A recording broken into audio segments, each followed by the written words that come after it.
Hello, I'm back again. I'd apologise for the delay, but there's not really anyone watching this, so who gives a shit? Um, I just wanted to, really, before I continue on my thrilling story, to just say that I'm actually okay. And to talk a little bit about trauma as well and how it affects people, because obviously it's a very real issue that many of us face and nobody really knows how to deal with when it kind of crops up and that. And obviously from my last video you could see that I was quite traumatized at learning that I'd been in hospital for 3 days that I could not remember. So I don't have any issues with the way I was treated, really. I mean, obviously it kind of seems like I did have an issue with the fact that they just sat there writing notes on me. I don't really understand that, but I do understand that they have protocols and everything that they have to kind of go through, and they have to observe people and what have you. So I mean, for me, I know I came out and I didn't have any kind of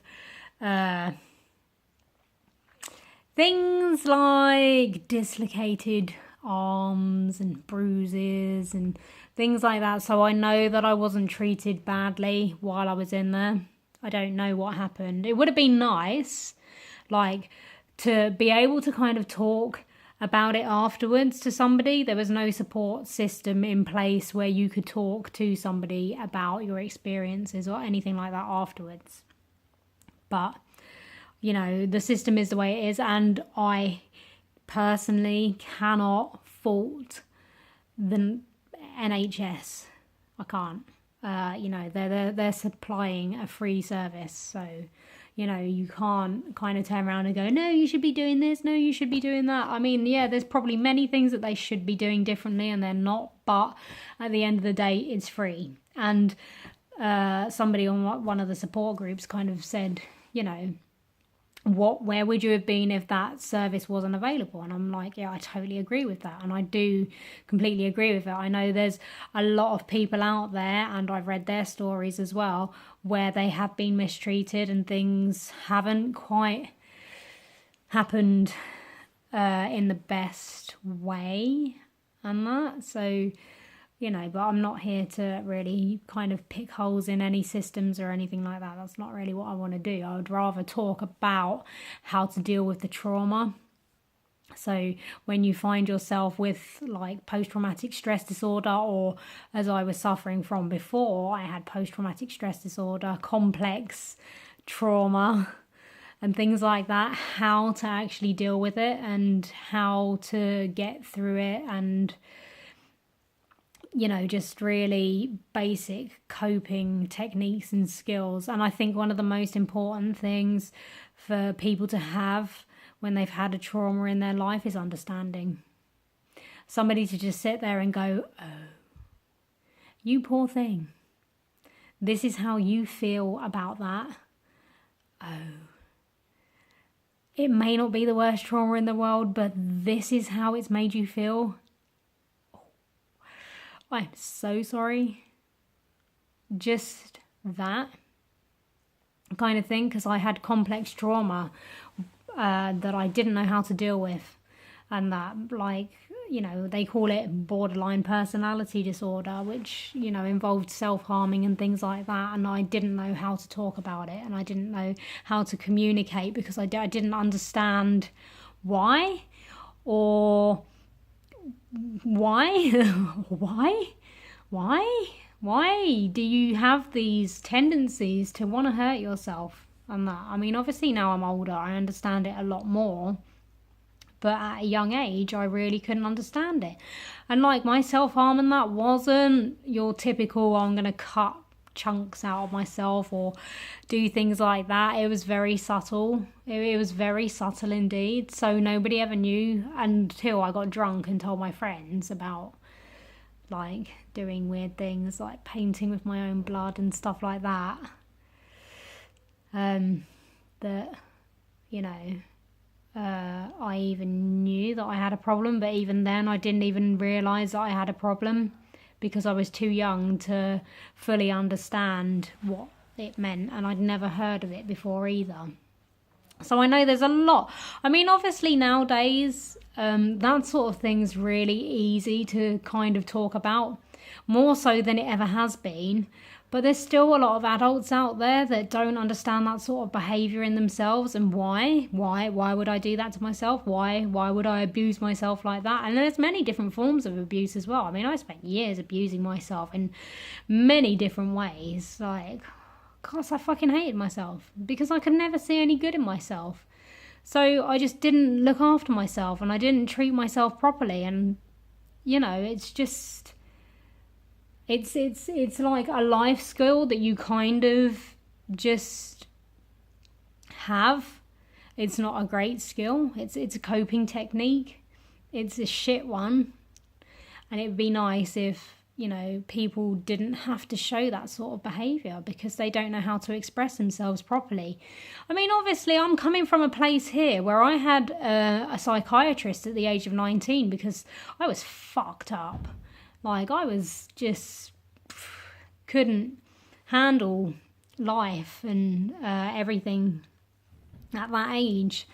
And I couldn't understand why either. So he actually helped me learn how to talk, which was a massive thing. And most people don't even realise that they don't know how to talk about these things.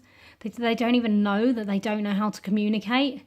They think, like, when they sit here and watch me talking, that it's just this God-given gift and this skill that I've learned, like, you know, she can just talk. No. I've had to fucking learn it over the years. I've had to learn how to express myself for a very long time. The way I express myself was through my artwork and that, which is when you actually, like, take a look at my artwork and that, a lot of it's really dark. My mum turned around and she said, "Elena, you're disturbed." And I'm like, yeah. Yeah, I am. Just a bit. I'm really fucked up. You know I have problems. I don't know how to deal with them. I don't know what I'm supposed to do about them.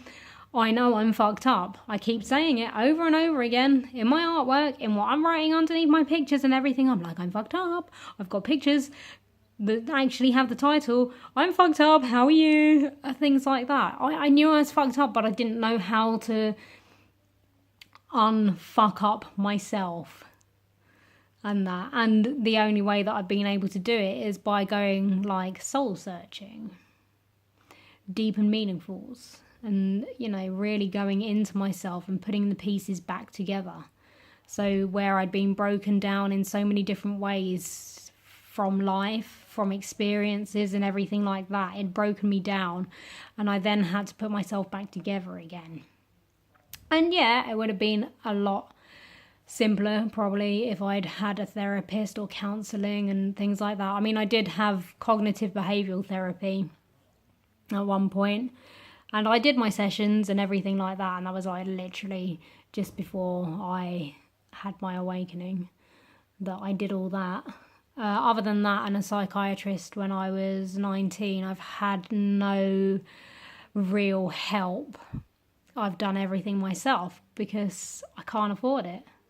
You know, I can't afford to go and see a therapist, like, for months on end and go every day and spend a fortune just having somebody else, like, talk about my life back to me and me listen and understand. And, you know, I've had to do the work myself because that's been my only option.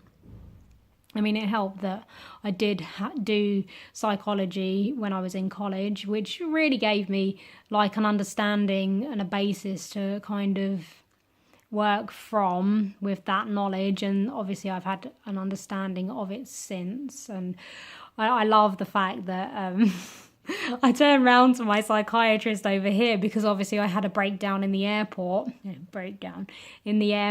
And I said to him, you know, I did psychology when I was in college. I did a national diploma in caring services, and part of that diploma was looking at psychology, sociology, human growth and development, loads of different areas, and that was like my basis for it. But I always had an interest in the psychological aspects of things. And I've always studied people as well to try and understand myself, because I've never understood myself. I can't understand these behaviors. Like, I've known that they're there, and I put them in a box, and the box is always within my view, but I can never work out why. Why did I do that? Why did I behave like that? Why don't other people display these behaviors? Why? So I've always had that questioning and that need to understand myself more.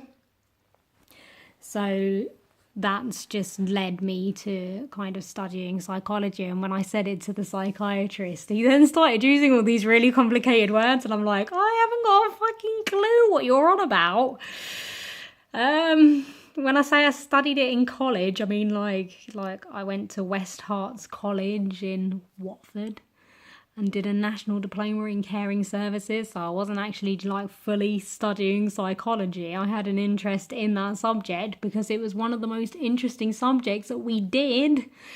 But I don't understand what the fuck you're saying to me right now. I don't know whether colleges are like universities over here or what, but yeah, so that was awkward. And I think he kind of thought, well, maybe she's lying to me. And I'm thinking, oh God, maybe he's thinking that I'm lying to him. But yeah, and traumas is one of those things that if you get traumatized by something, you have to work through it. And you need a good support system to work through it as well. So you have to support yourself, mainly because you're the one going through it, and nobody else can understand what you're going through. I find this a lot when people, in my life, they can't understand what I've been through. They cannot relate at all. They're like, no, you're not. So my mum's diagnosing me with all kinds of shit. She's got me down as, what is it? Agitated, depressive. And I'm like, do I look depressed to you? You saw me when I was depressed. Do I look depressed to you? I might be agitated, but that's because somebody's being a dick at the moment. And that's why my hair's falling out as well, hence the cap. But other than that, do I seem agitated and depressed? Am I agitated, depressed? No, I'm not. So, I love the fact that she's trying to diagnose me, which is awesome, because she can't make sense of what I'm going through. And it's only a matter of time before the psychiatrist kind of turns around and goes, right, okay, well, you're nice and stable now. Let's reduce your medication, or let's take you off it because, you seem fine to me. And I'm like, yeah, I am fine. I've always been fine, but I've had these weird experiences. And what do they mean? What do my weird experiences mean?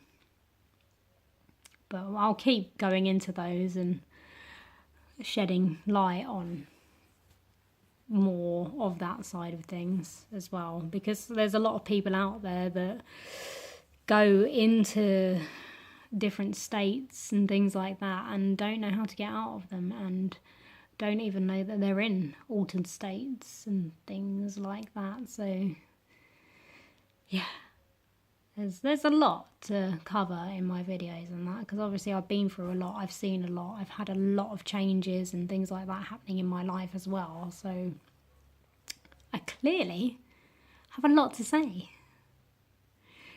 But for trauma, I think one of the main things is, just having a good support system in place for people that have been traumatized, and somebody that they can talk to about their trauma and express it, and not get, why'd you feel like that for? And no, that's not going to help anyone. You need to have understanding. You need to have somebody to sit there and go, oh, you poor thing, this has traumatized you. It doesn't fucking matter what it is. It doesn't matter how insignificant or small it is to that person. For them to have been traumatized by it, it's huge. It is a trauma. It doesn't fucking matter what you personally think of it. For that person, it is a trauma and it is huge. And you cannot sit there and turn around and go, well, it doesn't matter, just get over it. No, you have to let them work their way through it. And just be a support to them. I think that's one of the most important things that you can do for people, is be supportive to them and understanding, even if you can't understand or you can't It's not understanding. What's the word I'm looking for? Relate.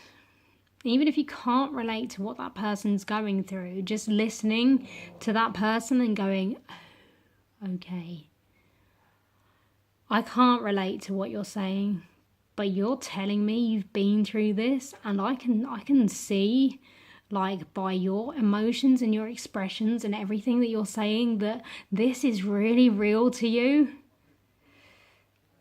Even if I don't like what you're saying. Yeah. And we might get to that point in these videos where you'll be like, oh, I don't know what she's saying. Yeah, and that's if you choose to watch them. I don't know. But anyway, I'll leave it there. I am fine. So, and yes, I am amazingly strong. And awesome. And slightly brilliant as well. Which, coming from somebody that used to have, like, severe self-loathing is fucking huge. And I can even look myself in the eye again, which is cool. Yay. Okay, bye.